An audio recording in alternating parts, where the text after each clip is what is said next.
Good evening बच्चों, कैसे हैं आप लोग। आज हम लोग करेंगे properties of matter and their measurement. तो प्रॉपर्टीज ऑफ मैटर कितनी तरह के होते हैं? It is of two types. One is physical property and another is chemical properties. तो जो फिजिकल प्रॉपर्टी है, how to measure the chemical and physical property, इनको हम कैसे मेजर करते हैं और ये होते क्या है। तो those properties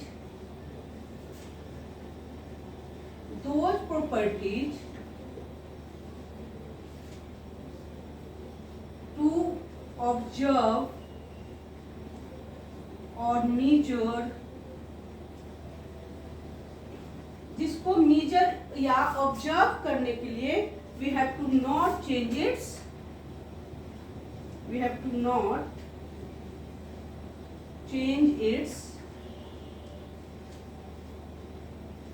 identity or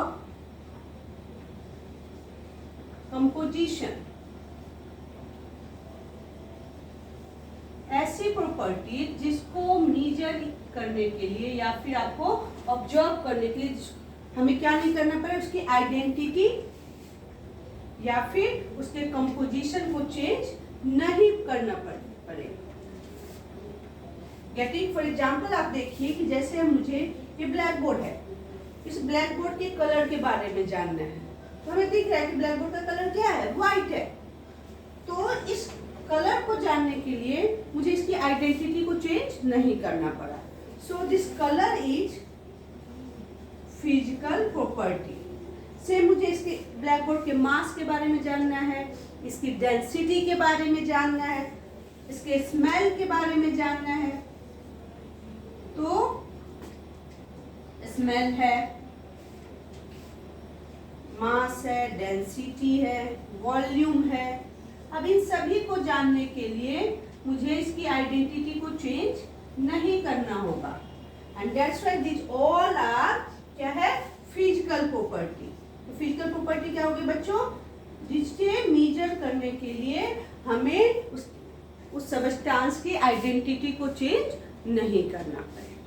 तो अगर हम केमिकल प्रॉपर्टीज की बात करें, जस्ट अपोजिट, यानी इस प्रॉपर्टी को मेजर करने के लिए, केमिकल प्रॉपर्टीज को मेजर करने के लिए सबस्टेंस में हमें क्या लाना पड़ेगा, केमिकल चेंज लाना पड़ेगा बच्चों। केमिकल चेंज लाने का मतलब क्या हुआ कि उसकी आइडेंटिटी को हमें टोटली क्या कर देना होगा, चेंज कर देना होगा। So what we can write, those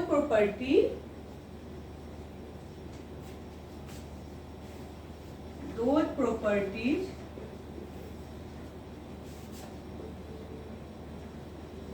to measure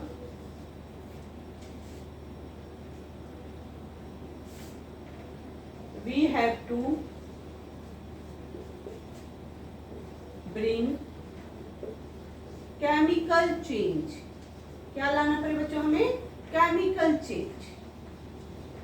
और just you can write we have to change, बस नॉट को यहाँ से क्या करना है, हमें रिमूव कर देना है, देन यू कैन राइट। या फिर आप ऐसे लिख सकते हो कि we have to bring chemical change। ऐसी प्रॉपर्टी जिसे मेजर करने के लिए या ऑब्जर्व करने के लिए हमें क्या लाना पड़े, केमिकल चेंज लाना पड़े। और we have to change its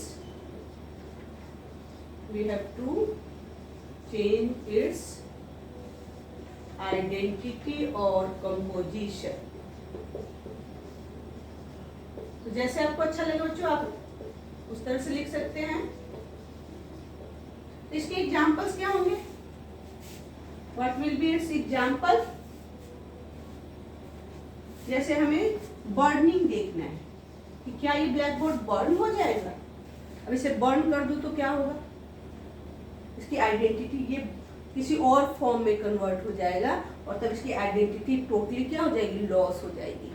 जो बर्निंग है बच्चों, बर्निंग है कि किस तरह की प्रॉपर्टी हो गई, केमिकल प्रॉपर्टी।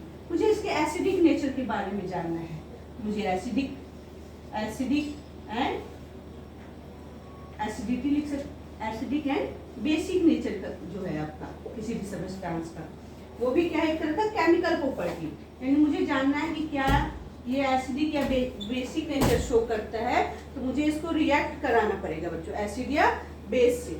इस तरह से हमारा एसिडिक और बेसिक नेचर भी केमिकल प्रॉपर्टी हो गया। I hope you are getting the difference between physical property and chemical property. अब हम करेंगे कॉन्सेंट्रेट मेजरमेंट ऑफ प्रॉपर्टीज पे। हमने पढ़ लिया कि ये प्रॉपर्टीज होती है, तो हम अभी मेजर करेंगे ये जो फिजिकल प्रॉपर्टी है ना बच्चों, mass, density, volume, melting point, boiling point, how to measure, इनको हम कैसे मेजर कर सकते हैं, तो इसके बारे में हम जानेंगे।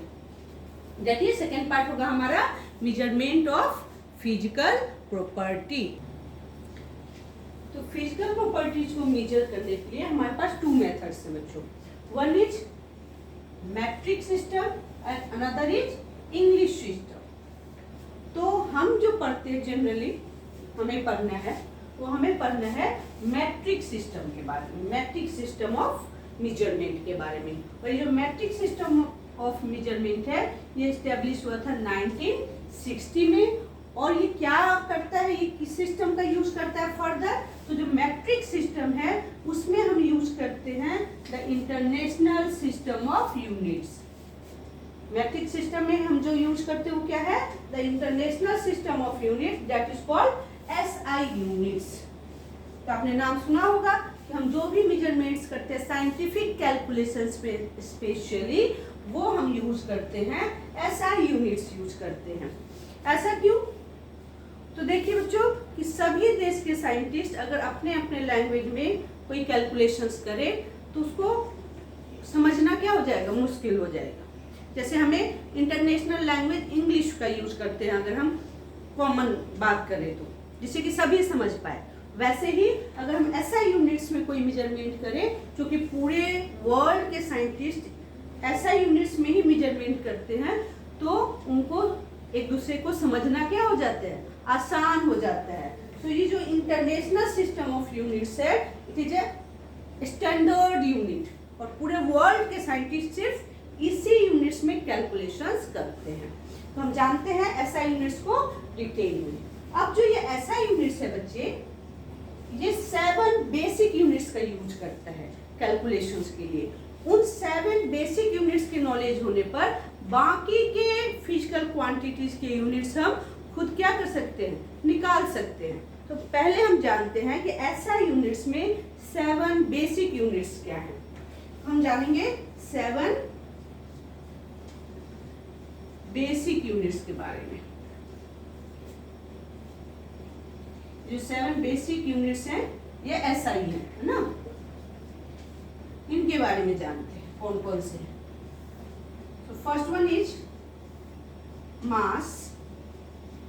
और मास का यूनिट क्या होता है बच्चों, the mass unit is kilogram.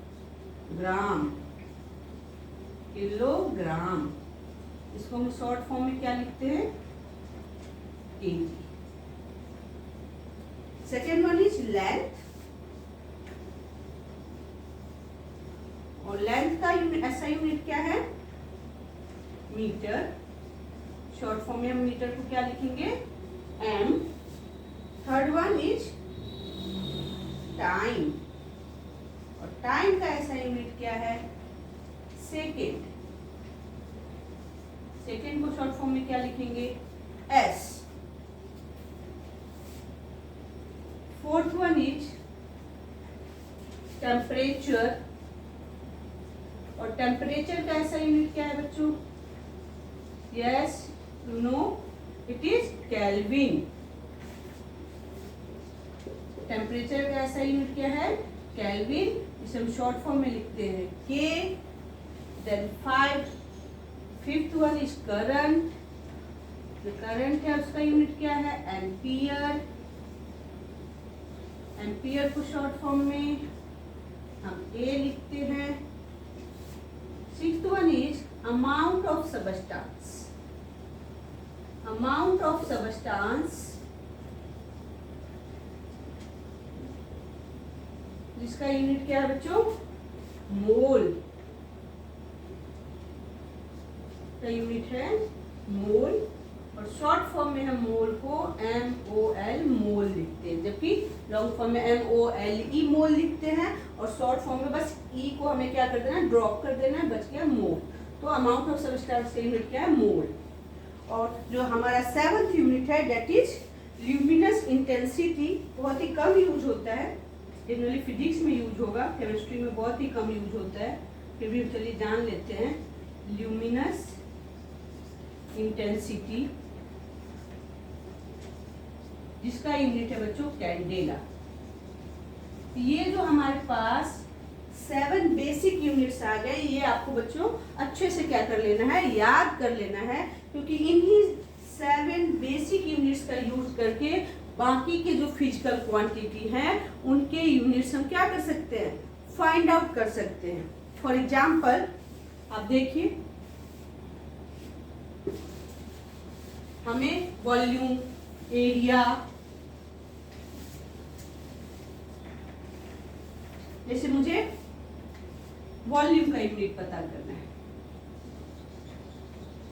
Volume का ऐसा यूनिट पता करना है, तो वॉल्यूम का यूनिट क्या होगा, वॉल्यूम इक्वल टू क्या पढ़ते हो, फॉर्मूला क्या है इसका, length multiply breath multiply height. अभी तीनों ही लेंथ है, तो लेंथ का यूनिट क्या था, अभी देखिए हमने लेंथ का यूनिट क्या पढ़ा था, मीटर, यानी मीटर मल्टीप्लाई मीटर। तो वॉल्यूम का यूनिट क्या निकल गया बच्चों, मीटर क्यूब। सेम हम एरिया के यूनिट निकालें, तो एरिया इक्वल टू क्या होता है, लेंथ मल्टीप्लाई ब्रेथ। तो इसका यूनिट क्या निकल गया बच्चों, मास आपका मीटर मल्टीप्लाई मीटर। एरिया का यूनिट क्या निकल गया, मीटर स्क्वायर। तो इस तरह से हम इस बेसिक यूनिट का यूज करके अदर फिजिकल क्वांटिटीज के भी यूनिट्स क्या कर सकते हैं बच्चों, फाइंड आउट कर सकते हैं। सेम डेंसिटी का एक यूनिट फाइंड आउट कर लेते हैं, वेरी इंपॉर्टेंट, जो हमें केमिस्ट्री में बहुत जरूरत पड़ती है। तो डेंसिटी इक्वल टू क्या होता है, मास अपॉन वॉल्यूम। तो मास का यूनिट देखो बच्चों क्या है, मास इज किलोग्राम। तो मास की जगह क्या लिखते हैं, मास का यूनिट किलोग्राम, और वॉल्यूम का यूनिट अभी हमने निकाला मीटर क्यूब। तो डेंसिटी का यूनिट क्या हो गया, किलोग्राम मीटर, किलोग्राम पर मीटर क्यूब। तो इस तरह से बच्चों इन 7 बेसिक यूनिट्स का यूज करके हम अदर फिजिकल क्वांटिटीज के भी यूनिट्स क्या कर सकते हैं, फाइंड आउट कर सकते हैं। तो आई hope you have understood very well. Next session में हम इसके आगे का पार्ट करेंगे। अगर अभी तक आपने मेरा चैनल सब्सक्राइब नहीं किया तो इसे सब्सक्राइब करना ना भूलें। Thank you.